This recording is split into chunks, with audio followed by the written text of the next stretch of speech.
Devil Hunters Chainsaw Man Chapter 150, titled Dream's Next Stage, put Denji and Nayata in one of the most awkward situations in the entirety of Chainsaw Man Part 2, and I think we found a new target that everyone hates, and that is Barum. And look at this! Pochita came back! He actually came back! I'm so happy he came back! Fujimoto! It took you long enough to bring him back! Now, when you look at this latest arc, post-Chainsaw Man, Church of Society arc, whatever you want to call it, Pochita coming exactly in chapter 150 to tell Denji, you lived your dream. What do you want next? I'm paraphrasing here. But man, did that hit so hard. Did that hit the soul? Because we knew Denji accomplished his dream in Chainsaw Man Part 1. He had a brother in Aki. He had a little bratty sister in Power. He had the dogs of Makima left over. He felt love. Went through some trauma, but he got to experience and live life to the fullest. And in Chainsaw Man Part 2,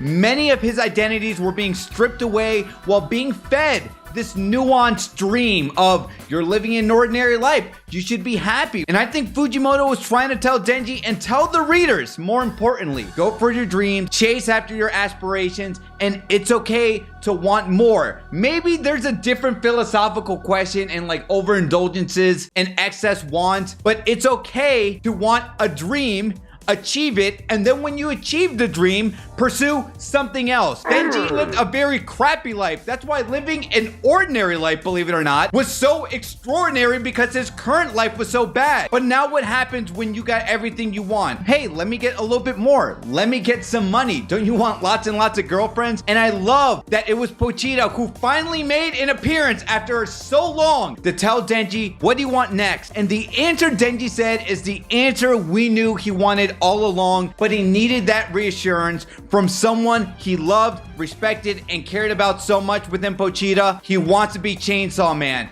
And boy, you better believe he's going to be Chainsaw Man, because if we remember what Nayata said in chapter 149, devils are selfish beings. We can take over the human race whenever we want. And the only reason Nayata was put in check is because Nayata has so much love and appreciation and respect for Denji that she's willing to put her impulsive urges aside. Let's go back home. Let's go back see the dogs, and we'll act like nothing has happened, because oddly enough, everyone is treating it like nothing has happened, like as if the fire devil didn't just commit this huge crazy act into boosting its own power, into boosting Denji brains indirectly in the same way that Yoru and Asa had just received a huge amp in power. But that little scruffle aside, when it clicked in Denji's head that he wanted more and he wanted to become Chainsaw Man, and Pochita had that conversation, and they were running through the montages of him living the day-to-day life, we see his apartment caught on fire. Now, upon first reading, I was immediately annoyed at, once again, the incompetence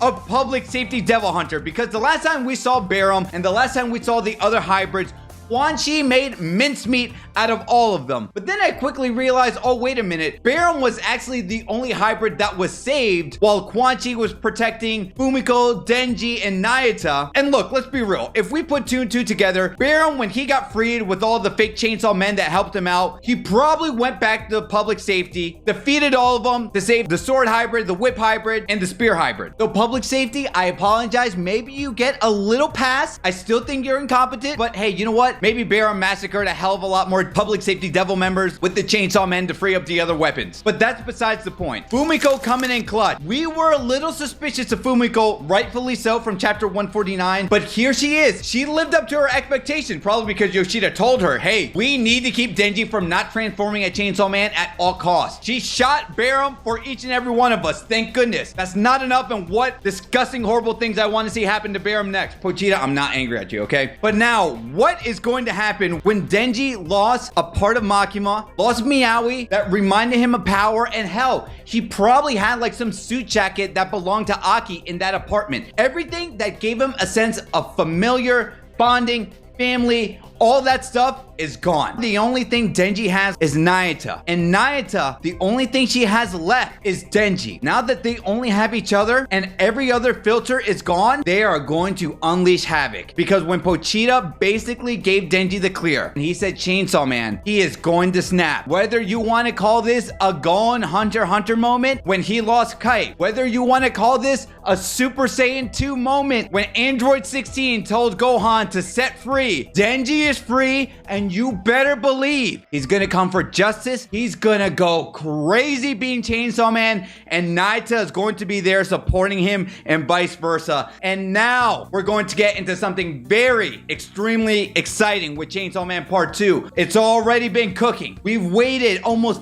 50 something chapters. Wait, no, I'm lying. Yeah, about 50 something chapters into the culmination of Chainsaw Man Part 2. Asa and Yoru have now tapped into their wild side. Denji and Naita, I think they're about to unleash havoc to the rest of the world. What does that mean for public safety? What does that mean for Fumiko? What does that mean for Yoshida? Who the hell knows? But guys, I am very excited. I'm so happy we have Pochita back. I'm so happy Denji realizes he needs to be Chainsaw Man to selfishly quench his thirst into feeling alive. And Barum, be careful what you wish for, because something tells me if Yoru and Asa don't do something to be a part of her arsenal, we could easily get Black Chainsaw Man and he just gonna devour that flamethrower hybrid. But guys, let me know what you think. This chapter hit me in some type of way. We're going to discuss more about this in the live discussion later on today. And if you want to see that, you're going to want to click on this video right here.